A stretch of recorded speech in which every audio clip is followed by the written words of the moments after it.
يا رب يجعل يومكم كله هنا وسعد. بنوتي حبيبتي، انتي لسه سايبه اوضتك كده؟ تعالي ندخل نسويها سوا.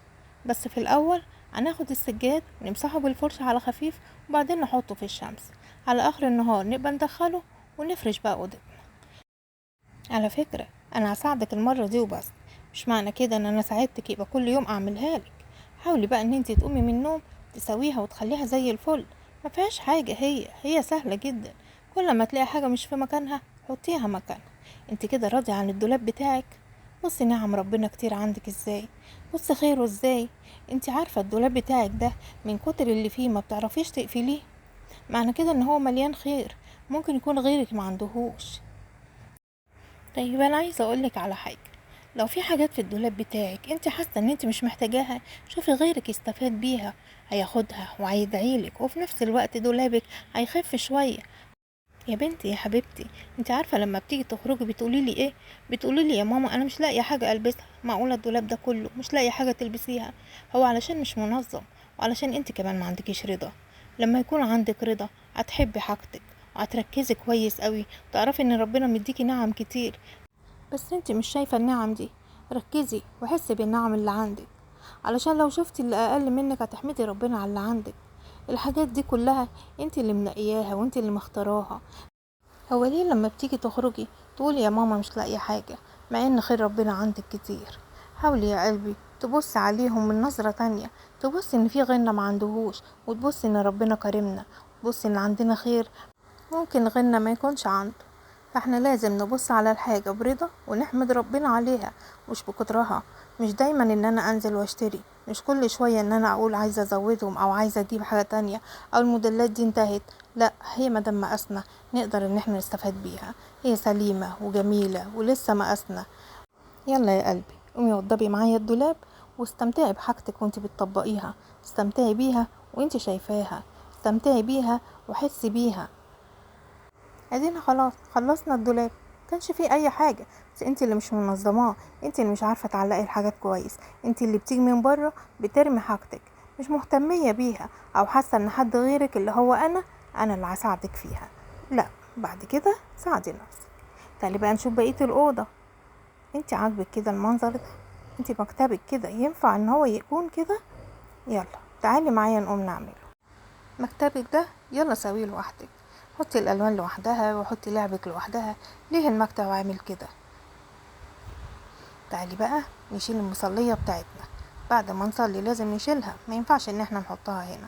انا عملتلك الصندوق الصغنطط ده علشان تحطي فيه كل حاجتك، وبرضه حط ادوات الخياطة بتاعتك. انا عارفة ان انتي بتحبي ايه، بتحبي الكروشيه.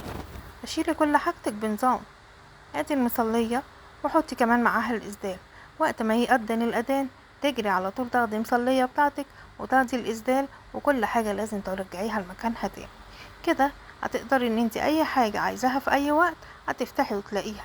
لكن كده سايبة اوضتك بالمنظر ده؟ يلا كده برافو عليكي، كل حاجة ترجع لمكانها. شايفة اوضتك بقت حلوة ازاي؟ ربنا سبحانه وتعالى ادانا كل الخير، بس احنا اللي مش عارفين نبص حوالينا. بص حواليكي هتلاقي خير ممكن ما يكونش عند حد. مدي ربنا عليه.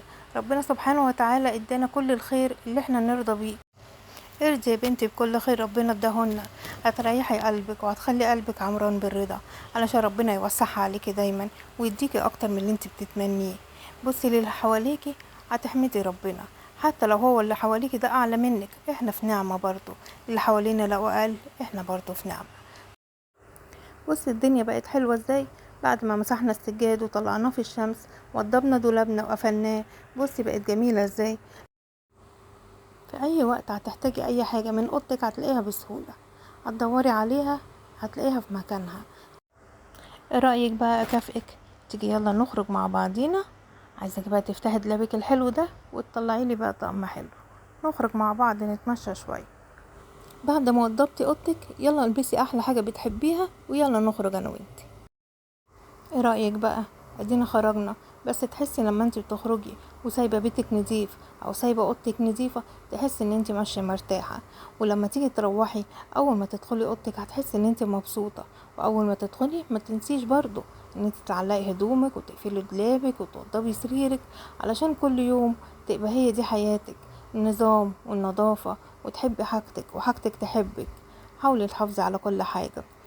احنا في نعمة علشان ربنا يحفظنا ويهنينا بيها، وغيرنا ممكن نستفاد معانا لما يكون في حاجة مش قدنا، مش مقاسنا مثلا، ممكن نطلعها له. بس ايه رأيك في الجو؟ شايفة شواطئ اسكندرية حلوة ازاي وشوارعها؟ ايه رأيك؟ ادينا بنتمشى بعد ما خلصنا اللي ورانا، فتحسي ان انتي قاعدة، ان انتي ماشية مبسوطة، تحسي ان انتي كده موراكيش اي حاجة، وتمشي وافرحي وخلصي حاجتك وخلصي اللي وراكي. ما تنسيش تحبي حاجتك وترضي بيها عشان ربنا يبارك لك فيها. يا رب يجعل يومكم كله هنا وسعادة.